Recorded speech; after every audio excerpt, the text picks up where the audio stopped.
This is the Detroit Sports Podcast Network. What's up, Detroit sports fans? Welcome to the Fan Report Show, made by fans for fans, powered by the Detroit Sports Podcast Network. I'm Nick, and joining us today is our boy Andrew's going to give us this week's topics. Well, the Lions just got their first win in Ford Field since October of 2019, and we are knocking on the door of Pistons draft night.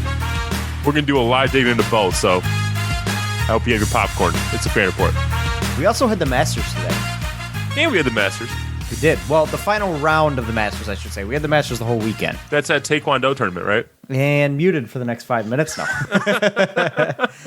I actually enjoy watching the Masters. The big tournaments in golf, I actually enjoy watching, and sometimes even the smaller tournaments, especially considering most sports just aren't. It's just not the same watching them right now. It's just not. So at least golf is moderately normal and seemingly the same. But either way, this is not a golf podcast. No, it is not. As you can probably hear my dog shaking in the background. But we did get to see the Lions win today. The first win in Ford Field in over a year. That's sad. A big yikes. That is kind of sad. It kind of is. That's your home field. You're supposed to protect that place and win a majority of your games there. So I do want to kick it off with what I find to be a really good question, a really compelling question. And this was posed by Local 4's Twitter page. And they said that another Detroit Lions win that feels more like a loss. So, Nick, I want to know, how do you feel? Is that your feeling coming out of this win? Does it feel more like a loss to you? I mean, no, not really, because they won. But, I mean, I can see where they're coming from in the sense of we saw a lot of the same negatives that we've seen throughout the year continue today. A lack of pass rush on a lot of plays, even though Alex Smith is running on one leg. We saw cornerbacks that we invested a lot of assets into continuously get burned by really less than stellar receiving group. We saw a couple of running backs continue to be successful against our Lions front, and we saw them give up a big lead again. And that right there is kind of the big part of all of this is we watch them give up. To an offense, you shouldn't be giving up a big lead to. Right. I mean, this is a quarterback who has played 2.5 games in, 3 years? And almost lost his leg and is now somehow back in football, and you allowed him to throw 390 yards on you. You didn't give up a touchdown to him, but you also didn't force him to throw an interception when he threw 3 last week. You know, what I don't understand is, I don't know, were they not watching film? Because they didn't put a slot corner or a nickel corner on J.D. McKissick until, the fourth quarter. The end of the fourth quarter. The drive at the end of the game when the Washington football team was charging down the field and getting gifted flag after flag to give them a first down to get them into field goal range. We'll get to that later. And if they watched any film from Alex Smith's start from last week, they would have seen that he targeted McKissick like crazy. McKissick had 14 targets against the Giants last week. Alex Smith loves to target those pass-catching backs. Me, as just a person that just watches football for fun, was able to tell that and know that going in. I don't know how this Matt Patricia or anyone in this coaching staff couldn't tell that you're not going to be able to keep a linebacker on J.D. McKissick for 3 quarters. Especially these linebackers that were destroyed by Nyheim Hines just a few short weeks ago. I mean, our linebackers cannot play man coverage. They literally cannot. They are not good at it in any way. So to put a linebacker on J.D. McKissick for a majority of this football game and allow him to make reception after reception on you and make play after play, I don't know what. I guess kudos to them for adjusting when they needed to. It was a little bit late. It was a delayed response, but I guess they did it. That's more than what we can say. That's more than what we could say earlier on in the year. Is they never made the adjustment. At least they made one today. But I don't know. There's not too many positives to take out of this game. I will say one positive is this is probably the best game Matthew Stafford has played all season long. Yeah, aside from a couple missed throws, this is a good Washington secondary that he was playing against. This is the number 1 secondary in the league Yeah. Like, this is the number one pass defense in the league, and Matthew Stafford managed to throw for 3 touchdowns and no picks today, albeit with a hurt hand as well, supposedly. I mean, I don't know what the situation is with the hand, but he had it taped up. He made Kendall Fuller look like a child out there. He did, and Kendall Fuller's no slouch. I mean, he did it without his best weapon in Kenny Galladay, which all the more credit to Matthew Stafford to make the plays happen when they needed to. And they started off quick with Marvin Hall on a big play there. He looked really good today. Another positive, DeAndre Swift is your starting running back. It has to be week in, week out. Why? I'm not understanding why this took so long. I'm not either, but he is seriously good.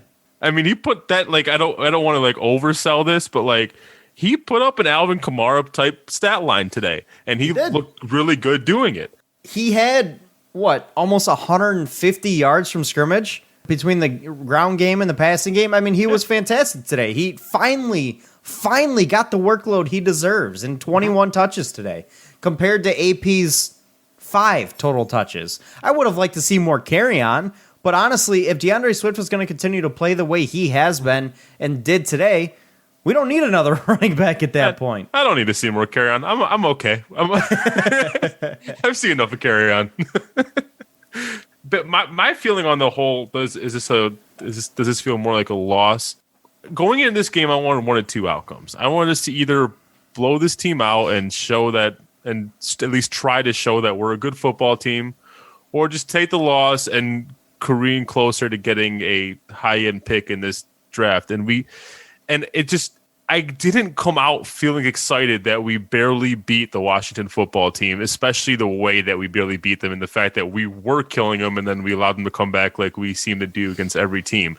So like there are individual positives that I was able to take away in terms of player personnel, but on the whole, after the game was over, like part of me was like hoping that it might be blasphemous as a Lions fan. Part of me was hoping Prater missed that kick because I'm like, all right, like I'm already pissed off about this game. Like let's just lose and move on.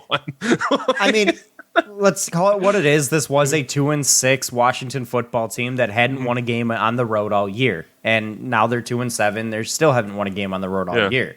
So this should have been a game, if you were any good of a football team, that you should have won handily. And for a while, you looked like you were going to win this game handily. And then you did what you've been doing all season long and allowed them back into the game, allowed them to come within 1 score, allowed them to essentially have the ball with a couple of minutes left and give them a chance to go down the field and kick the game-tying field goal, which they did do, courtesy of a couple of calls from the refs. That the PI call was terrible. That was not a pass interference in any way. As pointed out by Aqib Talib. I actually kind of enjoyed him on the broadcast. I did. I actually did. Is he a great broadcaster by any means? No. But I thought he, at the very least, was very entertaining and he gave us a wrinkle that we don't usually get to hear in the broadcast booth, because the broadcast booth is almost robotic at times. He brought a little bit of energy and a little bit of excitement to it, which is it's fun to hear that every now and then. It gets old if you hear it every week, but to hear it once or twice a year, it's pretty entertaining. And the insight he was giving as to why Kyle Fuller was getting burned so much, like, I appreciated that. It's not insight you normally get from a normal commentator. I tend to like former players as commentators. Obviously, there's notable exceptions to the rule, but in general, because I do believe they provide insight that a normal commentator wouldn't be able to provide. Right.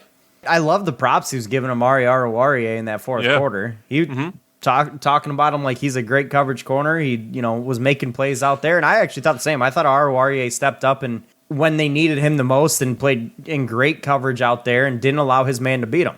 I thought Oruwariye had a solid game in the fourth quarter. And then, I mean, yes, they gave up 390 yards through the air.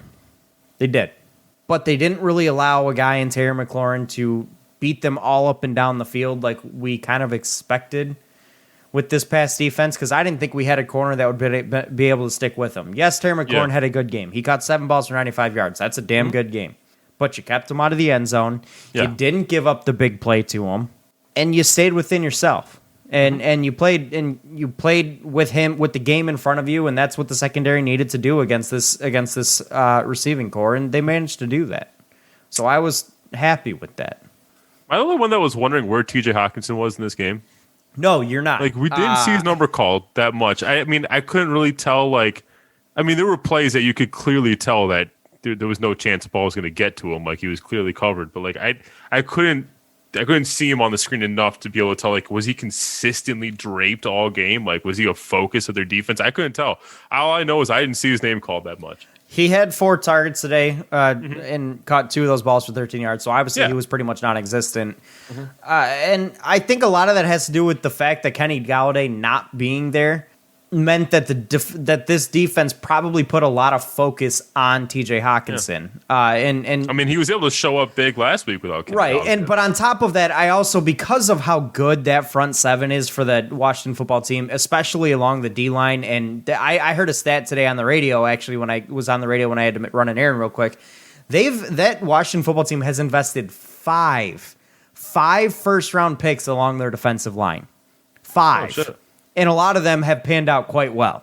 So obviously that was a very good defensive line for the Washington football team that they went up against today. And I have a feeling that they had TJ Hawkinson play back and helped the offensive line in more of a blocking scheme and really had him focus on the blocking game to really help the O-line and pass pro and run pro to allow the game to be a little bit easier for Matthew Stafford and keep it in front of him. So Yeah.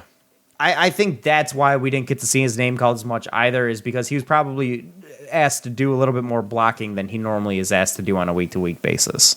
So, big picture for me for this game, like, not to bring it down again, but it's like overall coming out of this game, this did nothing to give me any additional confidence in the Lions being able to grab any wins outside of their next couple of games against the Panthers and Texans, which the Panthers is suddenly might be looking even more winnable with Teddy Bridgewater suffering a knee injury towards the end of that game, which, knowing his history with his knee, like, even if it's a mild one, they might want to take caution and hold them out in the next game. There. Yeah.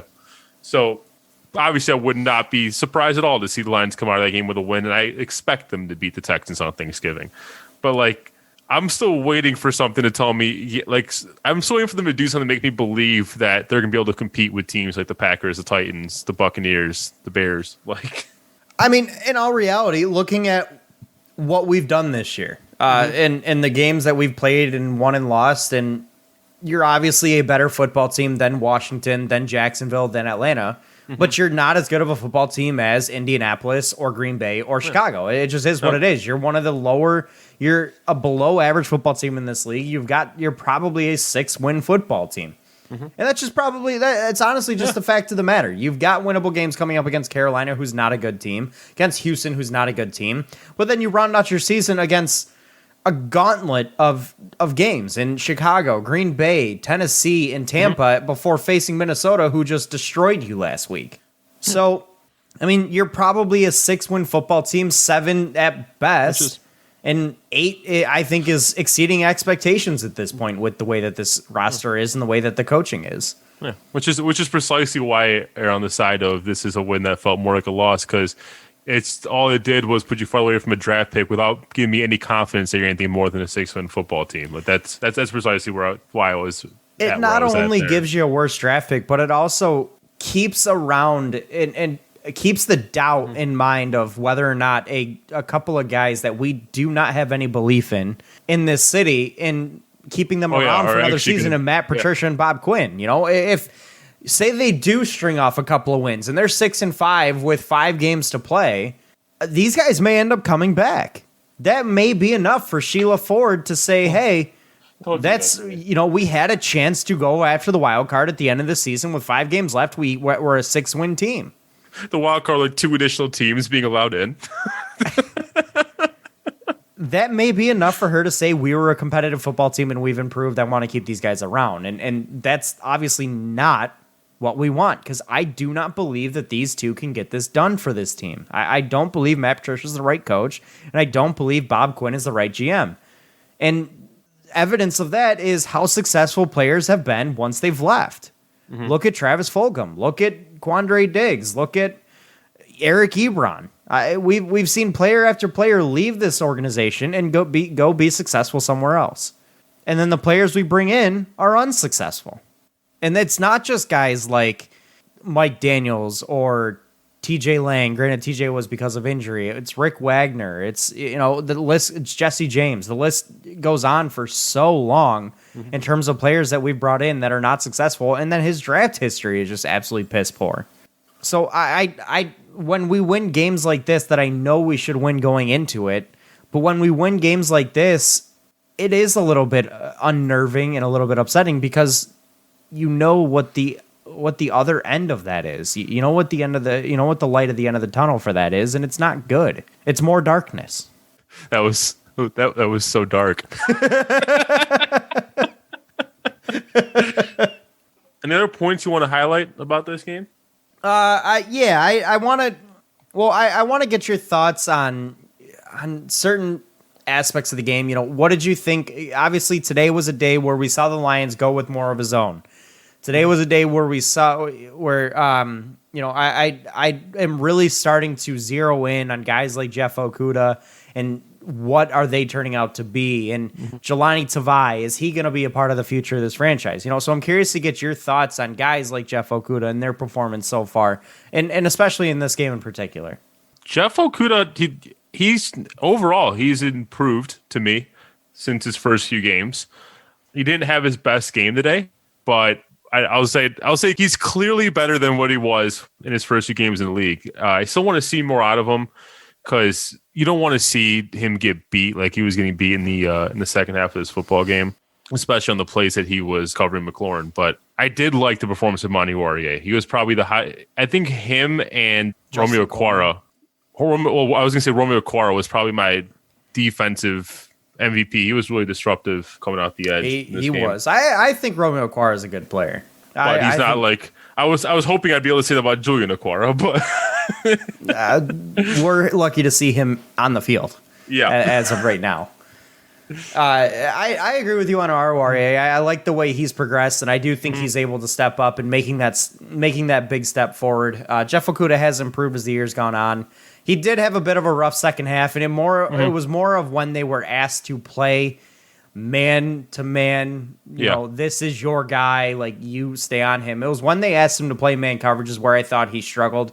In zone coverage, he looked like he was pretty solid, and it does help having another teammate there to help you out when it comes to zone coverage. He was a little bit more successful there. But if this guy can't play man coverage, then we might be in a little bit of trouble here, or a lot of trouble here with Jeff Okudah. So you never want to be in a situation where you drafted a corner third overall that can't play man. That can't play man, right. And I mean, don't get me wrong. There's corners out there that are potential Hall of Famers or future Hall of Famers that made their money in zone defenses and not in man defense. And Richard Sherman's a great example of that. Guy plays a cover three, and he's one of the best cover three corners, if not the best cover three corner in the NFL.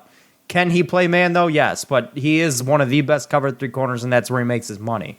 So, but again, we need to see Jeff Okudah improve on his man coverage and continue to progress from there. And honestly, I was not impressed with Desmond Trufant late in this game. I know the refs picked on him a little bit, but he seemed to get burned quite a bit in his routes. Really, in the entire second half, I saw he seemed to get burned quite a bit in his in the routes that he was covering.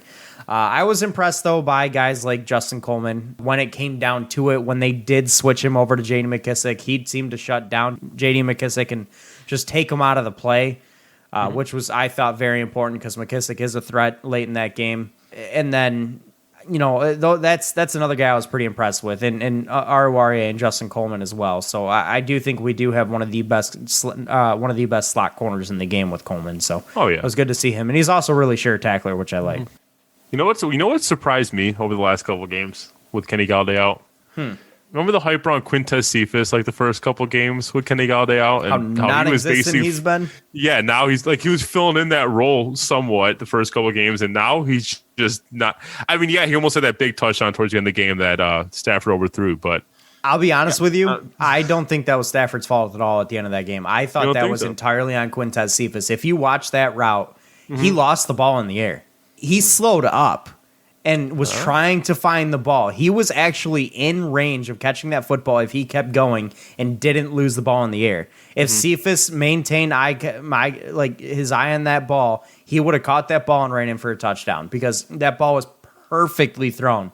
But Cephas lost it and stopped running and tried to find it, and that's why the ball was overthrown. I don't think that was on Stafford at all.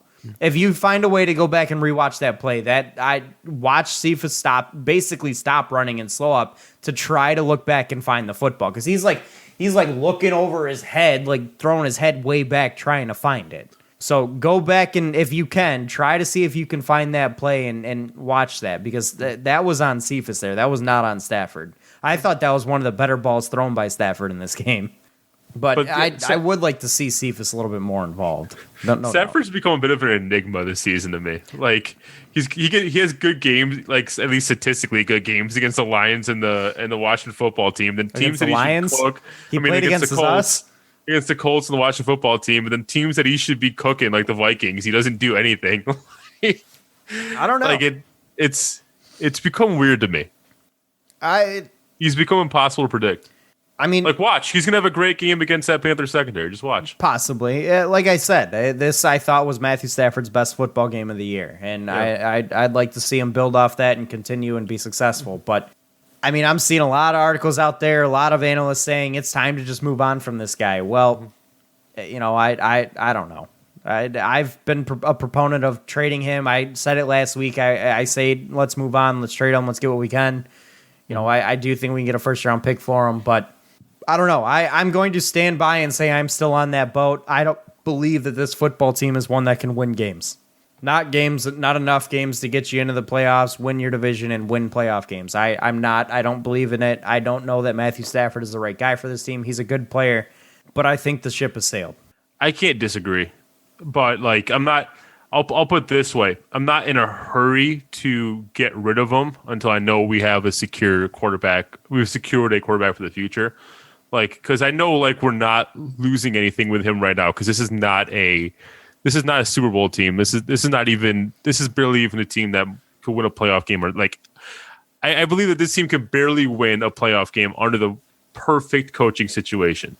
So like, I don't feel like we're losing anything by having Stafford here right now. But once we do, I do want to start pursuing grabbing a quarterback for the future. And once we do that, Stafford can go, in my opinion. Well, I mean, obviously the next chance you have to get rid of him is trading him leading up to the draft and going through that process and moving him there and seeing what you can get for him. I mean, if that's the case, like say we package our draft pick and Matthew Stafford and we get a pick in the top 5, that may be worth doing. I don't know. Am I crazy for saying that? Maybe. I don't know. But would you want a guy like Stafford there to mentor the rookie QB though, or no? I mean, does Tua Tagovailoa have a mentor? No. Does Justin Herbert have a mentor? I'd say no. Does Joe Burrow have a mentor? I'd also say no. Okay, well, there's your answer. Is it really necessary to have one? No, and we've seen rookie. It doesn't hurt. We've seen rookie quarterbacks be successful having one. I mean, Pat Mahomes had Alex Smith. Granted, I don't know how much the mentoring was done there. You had Aaron Rodgers and Brett Favre. Yeah, but the fact that we have to go back that far to find an example of it tells you maybe this isn't the route we want to take. Yeah. I mean, everybody's always trying to find the next Aaron Rodgers to Brett Favre continuation. But again, you have to go back to a guy that is now 37, 38 years old to find that example. So I don't know if that's the right move or not, but well, I mean, only time will tell, and we may not even ever get to find out. So, all right, let's move on to some Pistons talk. Before we get to the draft, though, so the NBA announced that the trade moratorium will be lifted on Monday. So we're about to be in the thick of the offseason here. We're recording this Sunday night, so we're on the eve of Does the Michigan Department movement of Health and Human Services lockdown affect the Detroit Pistons and their moratorium? That's what I want to know. So, 2 players that have demanded trades already. Russell Westbrook, Victor Oladipo didn't so much. He didn't really demand a trade, but he's hinted that he wants out of Indiana. Russell Westbrook straight up demanded a trade. He named the Pistons as a team. Yeah, I mean it makes sense considering his connection with Troy Weaver. Arm and Troy Weaver was the guy who drafted him. Yeah, or like fought for him to be drafted, I should say.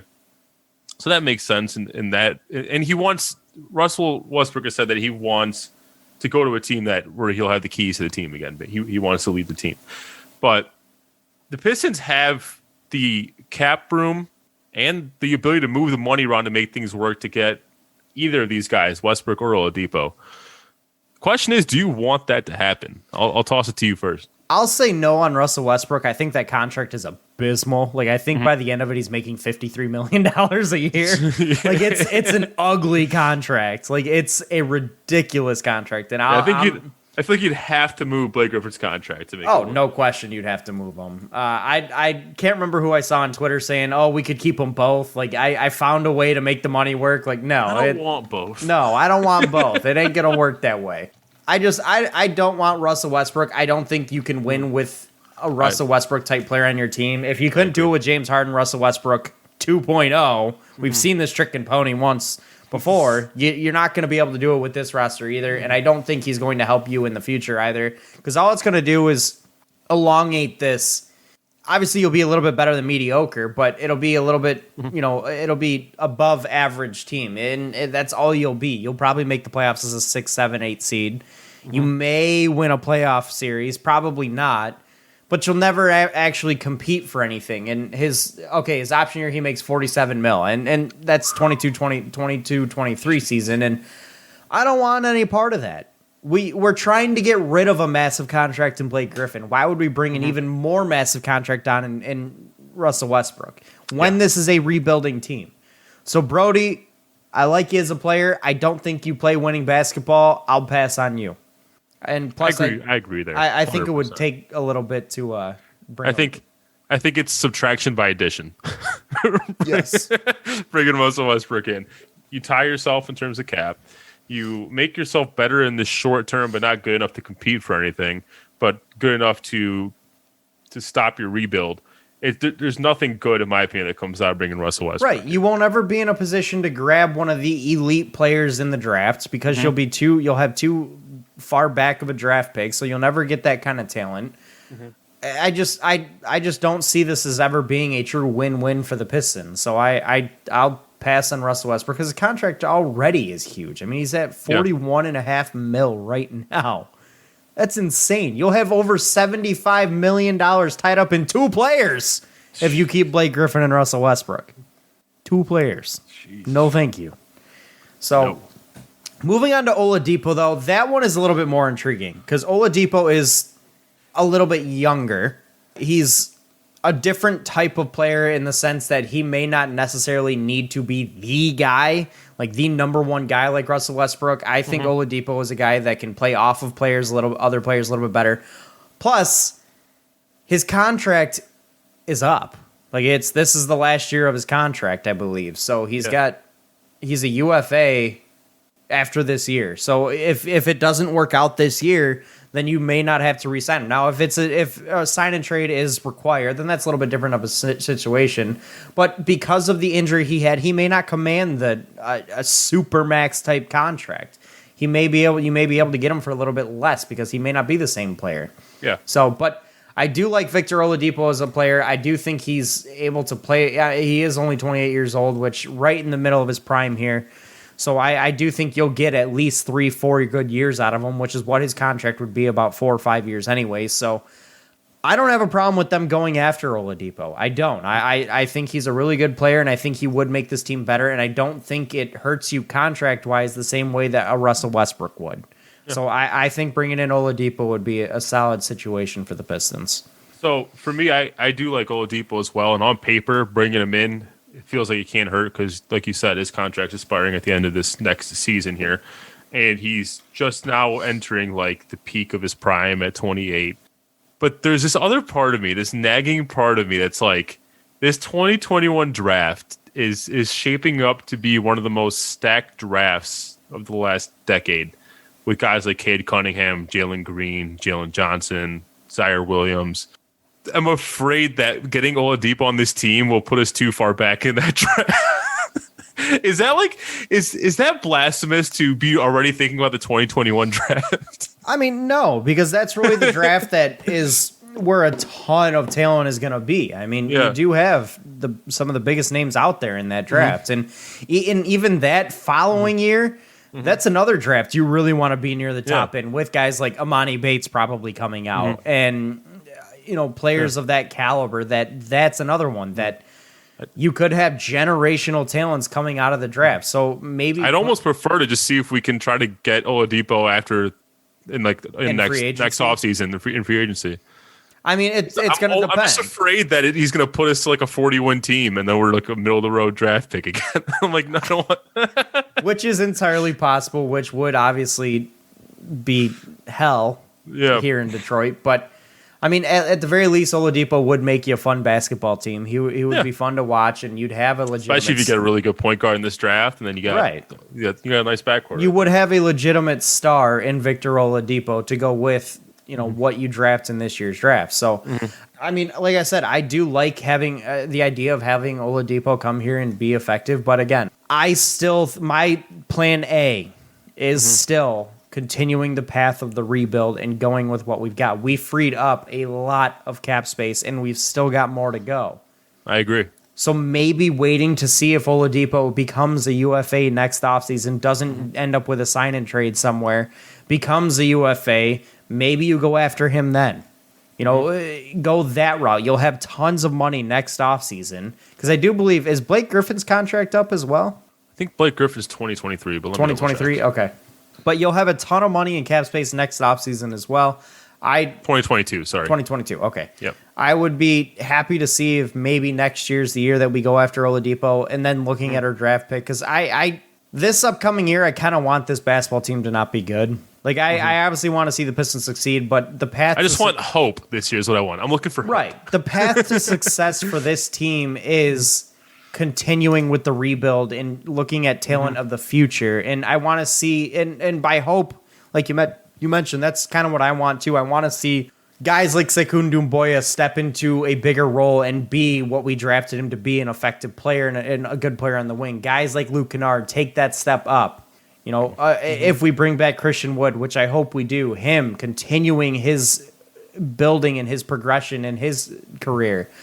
Guys like Bruce Brown, maybe he even steps up as more of a role player, like a Lindsey Hunter was for the 04 team, the going to work crew. And then obviously this year's draft pick is, do we have something there? I want to see flashes of talent from guys like that to say, hey, we got something here in the future. There's something we're building towards. But just not win enough games to knock them out of the top 5 picks. Yeah. So then next year's draft, we look at that talent to pair with this, and then maybe we sign an Oladipo. I think following that season, we could be looking at potentially fighting for the playoffs. Or if not that year, maybe the following year. Fighting for the playoffs and potentially even an East Crown if things go well. So I'm on the boat of standing pat and continuing with this rebuild. Because I believe in the guys we've got running it, and Troy Weaver, and in that front office, I believe in those guys to make this thing happen. Let's move on to the draft, though. One of the biggest pieces of news to come out of this past week was that LaMelo Ball has worked out for, I believe it was 4 NBA teams only. His first private workout was with Minnesota. That was last Wednesday. Then he worked out in front of the Golden State Warriors head coaches and the Charlotte Hornets. So that's picks 1, 2, and 3. The 4th team, you got to go all the way back to number 7, your very own Detroit Pistons. It's kind of random, to be honest with you, that the Detroit Pistons, of all the teams, would be the only team outside of the top 3 to be able to get LaMelo Ball in for a private workout. What do you think is going on here? Do you think Troy Weaver really has his eye on LaMelo Ball in this draft and is really looking to make a move to get him? I mean, this isn't the first time we've heard LaMelo Ball connect to the Pistons. This is something that's kind of been popping back up time after time after time. Even LeVar Ball naming the Pistons as a potential place for LaMelo. Do I think there's... It's like the first concrete thing that we've seen that's like, oh... Right. Do I think that the Pistons are willing to go up to go get LaMelo Ball? I do, actually. I do think they're willing to go grab LaMelo Ball and willing to trade up to do it. I think it'll cost your pick this year and possibly your pick in 2022. Well, there have been rumors that the Pistons are one of 3 teams looking to trade up to number 2. No, I know, and that's kind of what I'm getting at. I do think that there is a possibility there that the Pistons would be willing to do that, and I do think that there is some, where there's smoke, there's fire. I do think there's a little bit of fire there. It's just going to have to be the right deal. I do think there's a stopping point. I think there's kind of a wall that once the deal reaches that wall, up to that point, they'll make that deal. But once it crosses that wall, the deal's off. Pistons will take their pick at 7 or move up to 6, wherever they want, or move back. But I do think the Pistons are looking at moving up. I think that's a legitimate situation. And I think having LaMelo Ball work out for them is kind of proof case in point there. I don't think they would bring a guy in at this stage of the game during COVID time, mind you, to try to throw out as big of a smokescreen like the Pistons trading up for number 2. Because in all honesty, what kind of a smokescreen is that? That's because the opposite of a smokescreen. Right. Well, not just that. Like a smokescreen in the sense of, hey, we're not interested in Killian Hayes, we're interested in LaMelo Ball kind of a deal. Mm-hmm. Like, It could be that. I don't know what that would succeed for you because, again, Killian Hayes. Either way, you telegraph you want a point guard. So even if you're sitting at 7 and LaMelo Ball's gone, people are going to assume you want to take Hayes. If right. Been pursuing. So balls. I don't think that's going to fend teams away from trying to trade up to 6 or 5 or wherever to go get Killian Hayes ahead of you. Mm-hmm. So I don't see any other legitimate reason why they would be willing to do this other than they actually are interested in LaMelo Ball and moving up to number 2 to get him. Is it just me, or are you worried that Killian Hayes' stock is rising to the point that I'm starting to feel like he's not going to be there at 7 anymore? Oh, I don't think he will be there at 7 anymore. I really don't. As much as I want him to be there, as much as I would love to see the Pistons draft him at 7, I at this point do think the Pistons are going to have to move up to at the very latest 6 to go get him. I think they'll have to beat out teams by moving up to 6 to get him, and I just because the teams that you see trying to move up to 6 are teams that are either trading a point guard to move up or a point guard needy team, and it's starting to scare me.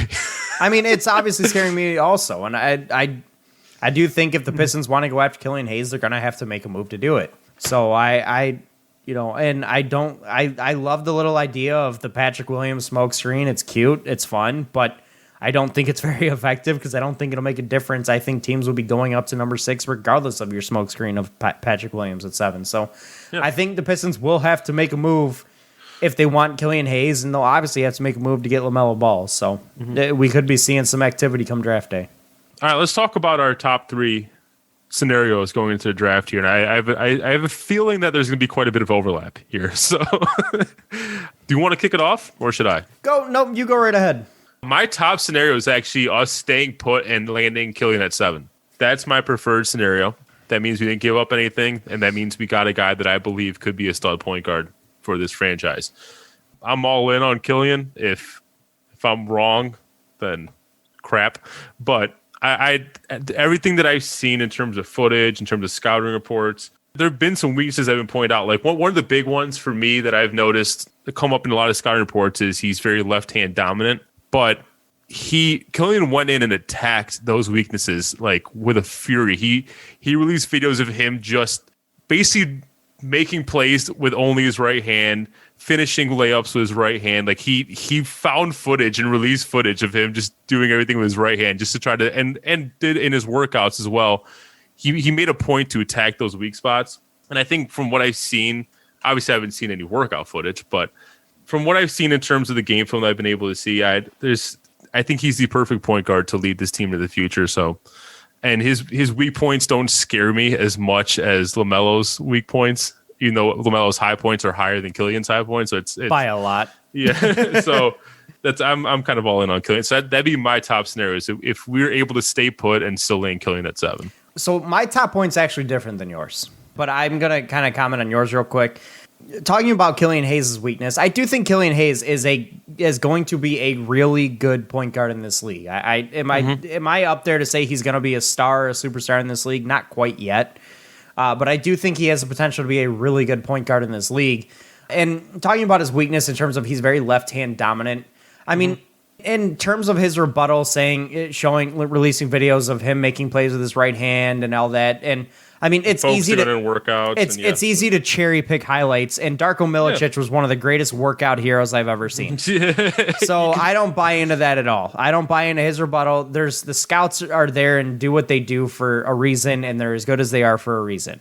Do I think that is a negative on Killian Hayes? Yes. However, there have been guys who are one-hand dominant in this league be extremely successful. James Harden's a perfect example of that. He's very left-hand dominant, and he's obviously very successful. So just because he's left-hand dominant does not mean he can't be successful in this league. So if that's his one major weakness, I'm okay with that to an extent. It's really interesting that you bring that up, too, because I'm not saying that he's going to be this type of player, but That's who Killian Hayes actually tries to model his game against, and you can see it in like his step back jumper, for example. He really channels James Harden. Oh, there. so he likes to travel. I was gonna say, like, he doesn't come across as the weird part is he doesn't come across as a James Harden type player, but it's interesting to bring that up because he's said that that's one of the guys that he likes to model his game after. So, well, let's hope he's able to play a little bit more winning basketball than James Harden does. Oh yeah. But I do like Killian Hayes at 7. However, my number one scenario is the Pistons moving up and getting LaMelo Ball. Mm-hmm. We have an opportunity here to get a generational type talent in LaMelo Ball. Yes, there are some weaknesses to his game. However, he's got the intangibles and the talent that is unlike anybody else in this draft outside of maybe Anthony Edwards. And frankly, if we go up to number 2 and LaMelo Ball goes number 1, I mean, I'll be happy with Anthony Edwards as well. I think either one of those guys would be a superstar talent that we would absolutely love having in this city. I'll tell you, if it's a result of if moving up costs us just like Blake Griffin in our 7 for Toon Wiggins with the Warriors, like a lot of people have been speculating, I'll take that as number 1. I just don't think that's going to happen. I'd be willing to move one of our future first round picks to move up to get LaMelo Ball. And the reason I say that is because I think you're looking at a generational talent with LaMelo Ball. I think he's got size that can't be guarded at his position. He's got talent all over the floor. I think defense can be coached quite a bit, especially with his length and athleticism. He's a guy that I think could be the future number 1 guy in your franchise here in Detroit. And I also think that it makes the Pistons relevant again. Bringing in a guy like LaMelo Ball, making I like to call it the big dick play to go get a guy like that, showing the cojones to go get a guy like that to make your franchise relevant again. He alone would bring free agent talent here, which is something we haven't had in a long time. Solid free agent talent wanting to come here. So you combine that level of intrigue like LaMelo Ball with the fact that Troy Weaver and Arn Tellem are already bringing guys here, garnering interest from potential free agents or other players in the league like Russell Westbrook. That right there makes the Detroit Pistons relevant. And it makes them a threat, and it makes them exciting to watch. It would put asses in seats. It would make LCA electric, and that's something that I desperately want to see here in Detroit once again. And I think LaMelo Ball would do that. Not just for basketball reasons do I want him. I want him for reasons that involve the fan support, the arena, the crowd that we could bring to it. I think adding LaMelo Ball would be a huge addition to this organization. Yeah, I agree. That's why, for me, it's my number 2 scenario to move up for LaMelo, but that's more so based on 2 aspects. One is I'm afraid of how much it's going to cost us. Like I said, if it's that Blake Griffin in the 7 for 2 and Wiggins to go up to number 2, then I'll take that over staying put at 7 for Killian. But my thing about LaMelo Ball, first of all, he is by far, it's not even close, the best passer in this draft. The craftiest, the smartest. He's one of the best passers I've seen come in the draft in a long time. Offensively, he looks great. Defensively, he's got the potential to be a great defender. I need to see him put more effort in on the defensive end. This is the part, and I am playing devil's advocate a little bit here too, but this is the part that scares me in LaMelo Ball and why it comes to the point where if we pay too much is where I start getting hesitant.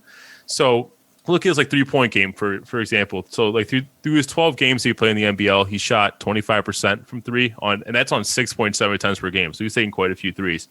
But it's not the fact that he shot poorly. It's looking at those mechanics, and you could see how much he was flaring out in his jumper. It specifically had a tendency to just kick that leg out, and it would push his hips and his shoulders away from the basket, and he would land sideways. It's a really ugly looking shot, and I wonder how both him and Lonzo, growing up in the basketball family, have weird shots. But anyway, the good news about that is he did, in the last few games, he did begin to actually fix that issue, and you did see more of a steady jumper, especially from 3 from LaMelo Ball. And in that period of time, he went 10 for 27 from 3, which is 37%. So as long as that fixed a permanent thing, I'm all on board. Well, not just that right there, that stretch of games shows that there's a coachability with LaMelo Ball that is something that people were worried about as a negative as well. Is he a coachable guy with growing up in the family that he's in and, the hype around him? So I do think that because there's a coachability there, I do think that kind of makes the weaknesses a little bit smaller for me. Yeah. So, but my number 2... Well, I got one more point, though, real quick. Okay, go ahead. One other thing about LaMelo, he passes the eye test because, like I said, like offensively, he passes the eye test, especially with his ball handling and playmaking. But one other thing I noticed in his game film was his ball handling is a lot of sizzle with no steak. Like, he just strings together like a bunch of random series of crossovers, but doesn't actually know how to use it to like create space or get by a defender. So like he'll just do these random crossovers but doesn't actually respond to what the defender is doing in response to that. So it just kind of results in a bunch of pointless dribbles that kind of go nowhere. So we know he has the ball handling ability. We know he has the playmaking ability. I just want to see him, and this is something that's coachable, is I want to see him get smarter with that ball handling ability and actually use it to create open shots. I was just about to say that right there, the fact that he has the ability to do it, all he needs to learn is the recognition and understand how to react.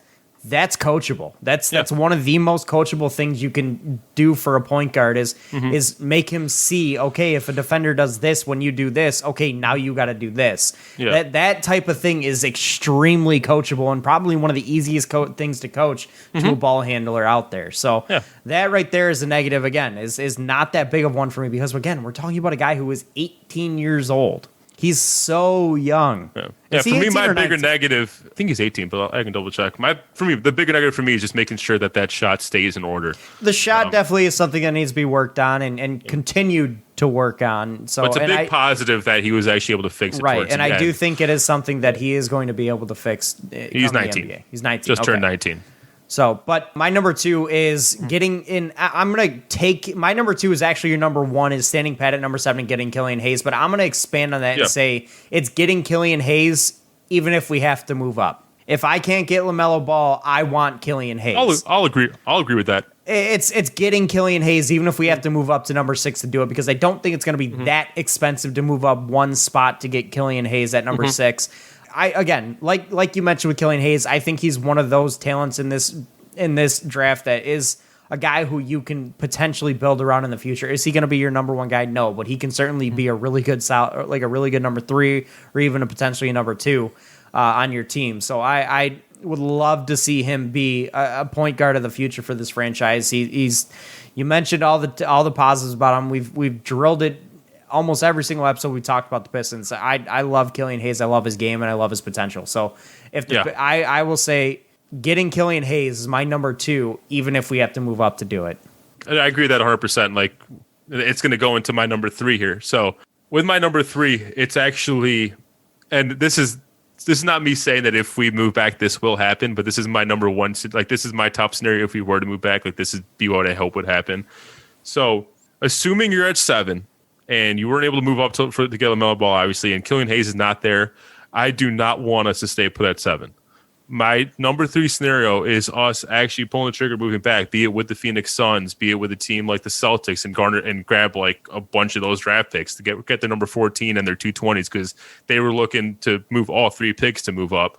So if they're willing to give you all 3 of those draft picks to move up, you pounce on that. But my hopeful scenario to make it my number 3 scenario is if we're able to move back, let's say to 14 with the Celtics, let's call it that, and Kira Lewis is still on the board. That's my number 3 scenario. You added draft picks and you still got who I believe is a really solid point guard in Kira Lewis. I'm going to agree 100%. That actually is, you kind of nailed my number 3 scenario 100%. It's if we're at number 7, Killian Hayes, LaMelo Ball are not there, I don't love the rest of the talent that's in that draft in that range. Like I don't like Tyrese Halliburton. I'm not in love with the Patrick Williams idea. I would love to see the Pistons move back and grab future assets, even if it means that we're grabbing a first-round pick for next year or the year after that. Like grabbing all 3 first-round picks from the Celtics and maybe packaging 2 of those to grab a lottery pick next year and maybe even beyond that. The world, you have bountiful assets when you have multiple first-round picks with endless possibilities. The world is your oyster, basically. Yeah. You have so much freedom to do what you want, and that's exactly what the Pistons need to be doing right now. You did part A properly. You got the draft capital. You got rid of bad contracts. Now let's do part B and get future assets. Get things like more draft picks or really good young talent. I don't love the young talent at number 7 if Killian Hayes is not there and LaMelo's not there.